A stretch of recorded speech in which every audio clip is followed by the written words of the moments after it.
Muito boa tarde, tudo bem com vocês? Como é que estão as coisas? Tudo bem por aí? Né? Como é que estão iniciando de ano? Dia da Paz Universal. Fundamental pensarmos na paz, fundamental a conquista da paz. Jesus Cristo colocou a paz como grande critério de seleção das almas.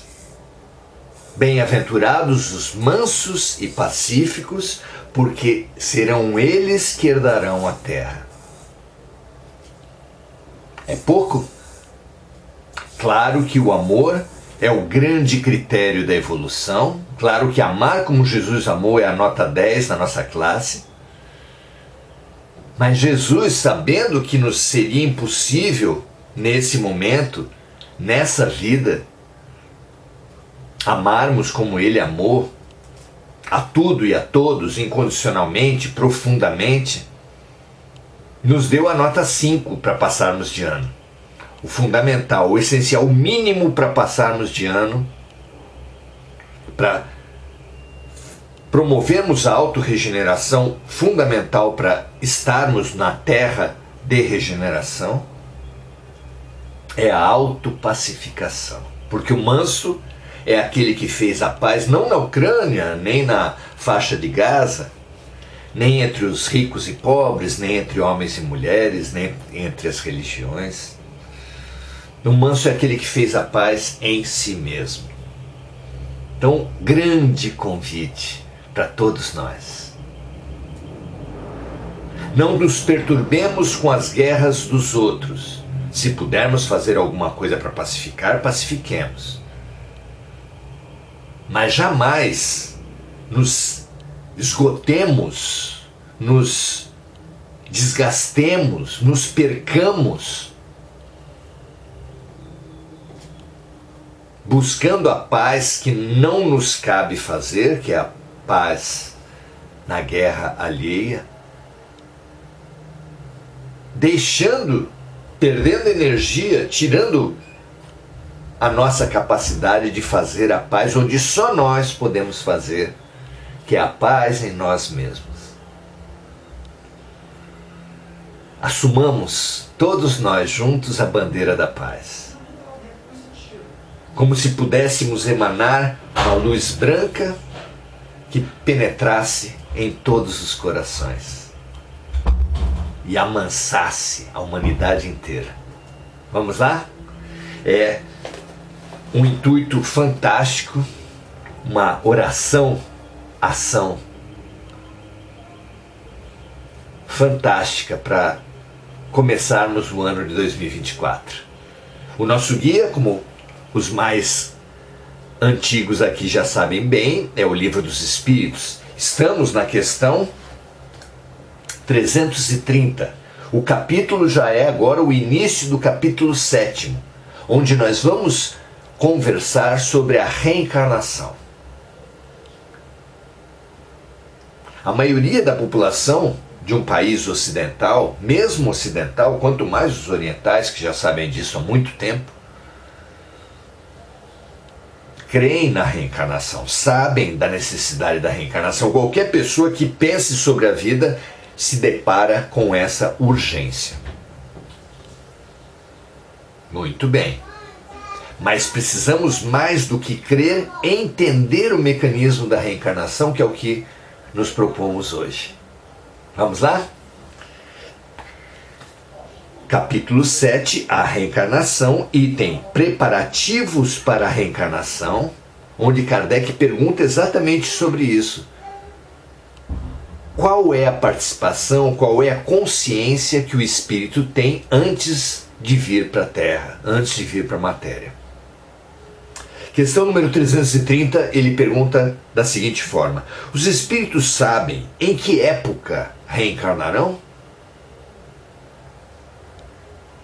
A resposta é assim: eles pressentem, da mesma forma que um cego sente o calor quando se aproxima do fogo. Olha que interessante. Ele sente que algo está acontecendo, que algo está para acontecer. E continuam os espíritos. Os espíritos sabem que terão que retornar a viver num corpo físico, assim como os homens sabem que um dia devem morrer. Mas não sabem quando isso acontecerá.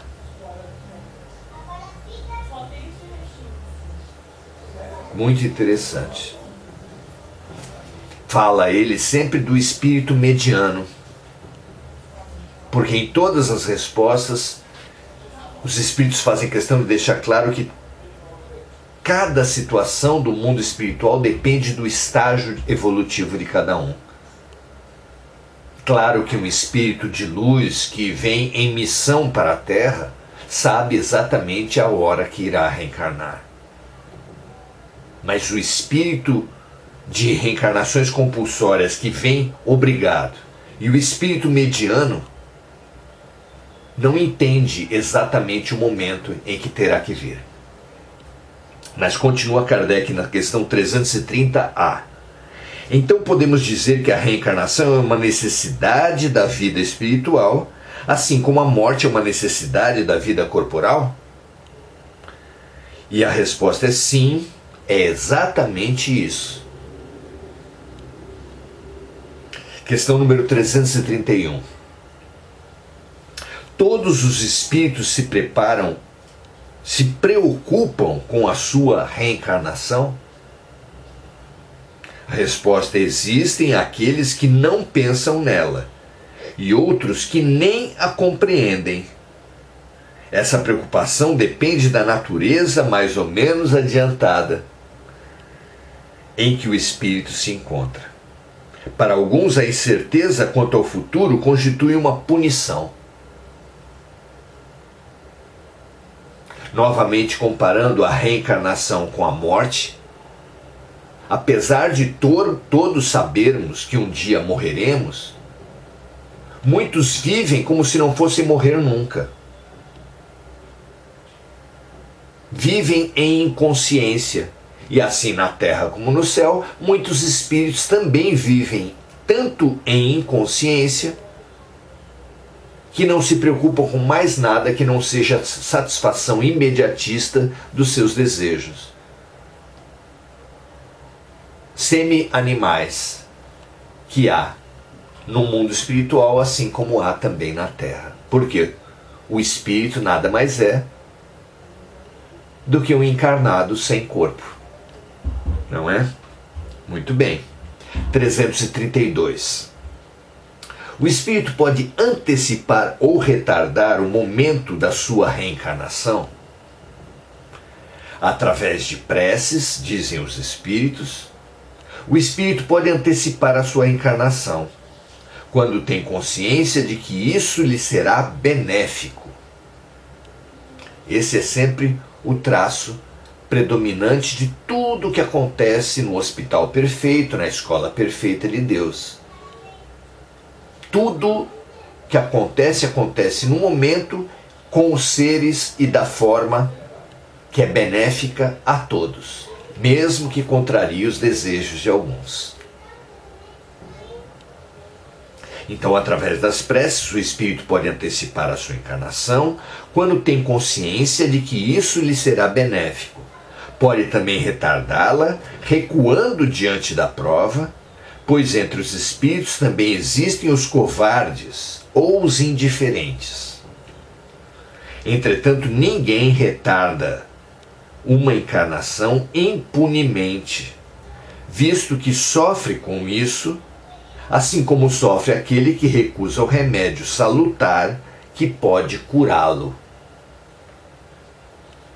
E aí começamos a entender, a sair da lógica tradicional, inclusive importada da baixa compreensão da Índia, de onde vem a palavra karma, de que a reencarnação e tudo que acontece nela é uma punição frente aos nossos erros do passado. Aqui começa-se a trazer a ideia da reencarnação como remédio. É essa palavra que é usada pelos espíritos. Que ninguém retarda uma encarnação impunemente, visto que sofre com isso. Assim como sofre aquele que recusa o remédio salutar que pode curá-la. 333. O espírito que se encontra numa posição confortável na espiritualidade e que não ambiciona mais progredir, poderia prolongar esse estado indefinidamente?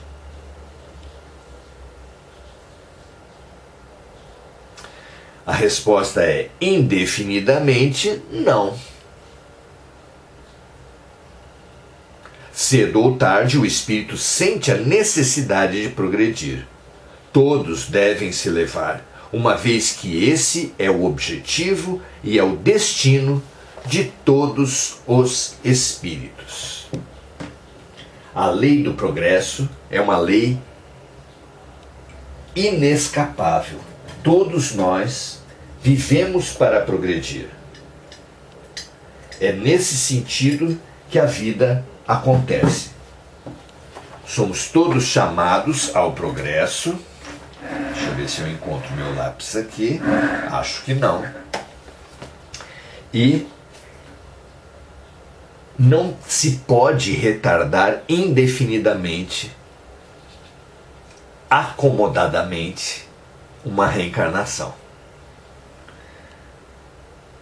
Então aqui começamos a entender essa lei. O pensamento mais comum, lastreado na infeliz ideia, no infeliz princípio de que quem errou tem que ser punido, vê a reencarnação, a lei do karma, a lei de ação e reação, como um mecanismo de punição, como se Deus fosse um condutor de cavalos, que cada vez que um cavalo sai um pouco do trajeto, ele dá uma chicotada. Definitivamente essa não é a revelação do Cristo. Jesus disse que Deus é amor. Essa condução pela dor, pela punição, é uma crença humana que nós vamos, nos nossos estudos aqui, desconstruir, entendendo o papel da reencarnação, como foi sugerido aqui, iniciada a nossa compreensão, como um remédio. Os nossos erros nos desarmonizam, nos adoentam o corpo espiritual, adoentam a mente através de crenças, de preconceitos, que nos desarmonizando, atrairão, chamarão situações que nos levem a reharmonizar, a desconstruir nossas crenças ilusórias, a desconstruir nossos preconceitos, a abrir nossos corações e nossas mentes para uma perspectiva maior. Reencarnação. Um mecanismo fundamental que só não aceita aquele que não pensa. Quem pensa e crê num Deus justo não pode aceitar uma vida sem reencarnação. Porque há crianças abusadas em tenra idade. Onde está Deus? Há crianças que nascem com doenças congênitas. Onde está Deus? Ao mesmo tempo que há outras crianças que nascem em famílias milionárias, com imensas possibilidades, talentos inatos. Como explicar os talentos inatos? Uma criança que não foi ensinada a fazer alguma coisa e que simplesmente faz, e com grande competência. Há o caso notável de Mozart, o grande compositor clássico, que compôs sua primeira sinfonia aos 6 anos de idade. E muitos outros talentos precoces. Há dezenas, talvez milhares de casos estudados em que a criança em tenra idade lembra de uma vida anterior, com detalhes que possibilitam pesquisas que acabam confirmando, positivando fortíssimos indícios, fortíssimas sugestões de reencarnação. Todo aquele que pensa, que estuda a vida, que sai da vivência animal de buscar apenas a satisfação dos seus desejos, esse descobre a inevitabilidade da reencarnação. Mesmo que sem a concepção divina, sem nenhum pensamento religioso, existem dezenas, centenas, nos Estados Unidos, milhares de estudos de casos, desses casos de crianças que dizem o ano de sua vida anterior, o nome que teve em sua vida anterior e a causa mortis, por exemplo, e o pesquisador vai atrás, localiza os arquivos e constata que, apesar de ser um personagem absolutamente desconhecido, com o qual aquela criança não poderia ter tido qualquer forma de contato, porque não está nos livros de história, confirma-se aquele dado de que naquela cidade, exatamente com aquele nome, alguém morreu exatamente daquela forma. Como explicar isso? Há situações de manchas corpóreas ou doenças congênitas que praticamente confirmam aquela vivência que a criança lembra.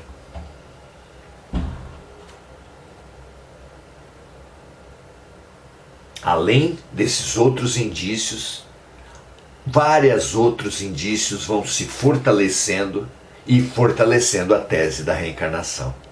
Além dela ser confirmada por Jesus, além dela ser trazida de diferentes culturas, além de só com ela ser explicado um Deus perfeitamente bom e justo, já que tão diferentes são as condições de nascimento, de vida, de morte entre as pessoas, muitas dessas condições sem nenhuma relação com a vida atual. Onde está a justiça? Onde está a explicação dos fatos? Por que num acidente terrível, onde todos morrem, sobra uma pessoa? Por acaso? Por que entre vários irmãos, um nasce portador de paralisia cerebral e os outros saudáveis? Por acaso? Por que entre vários irmãos normais um nasce com um talento notável, sem que tenha sido ensinado aquele talento? Por acaso? Mesmo para aqueles que entendem que Deus não existe, o fenômeno das simpatias e das antipatias gratuitas, dos talentos inatos, das doenças congênitas, é um desafio enorme. E nós vamos compreendendo a reencarnação como uma resposta para grande parte dos dramas humanos, das situações inexplicadas. Quer você acredite em Deus, e então será imperativo, porque não é possível uma vida justa sem uma causa anterior que explique essas diferenças inatas, mas também para aquele que não crê no Deus das religiões, este também verá na reencarnação explicação para inúmeros fenômenos comportamentais que ninguém, nem a ciência, nem a filosofia e nem a religião não reencarnacionista conseguem explicar. Essa é a viagem que nós convidamos vocês agora, a partir do capítulo 7 de O Livro dos Espíritos. Venha conosco, será um prazer aprendermos juntos. Estaremos juntos nas questões que se seguem no nosso próximo encontro. Alegria estarmos juntos, paz e bem. Tudo de bom para vocês e até amanhã. Saudando, esqueci, saudar os amigos Nilceia Tenório, Regina Frutuoso, Givanete, Marcos Magrelo, Andréa Salvatore, Sônia Lopes, Nair Dolores Velasco, Edgar da Silva, Marcos Magrelo, Ana Paula Caires, Osório Simões. É um prazer estar com vocês, começar esse ano de pé direito, rumo à conquista da paz. Se não a paz dos homens, a nossa paz. Paz e bem para todos vocês, para todos nós. Até a próxima.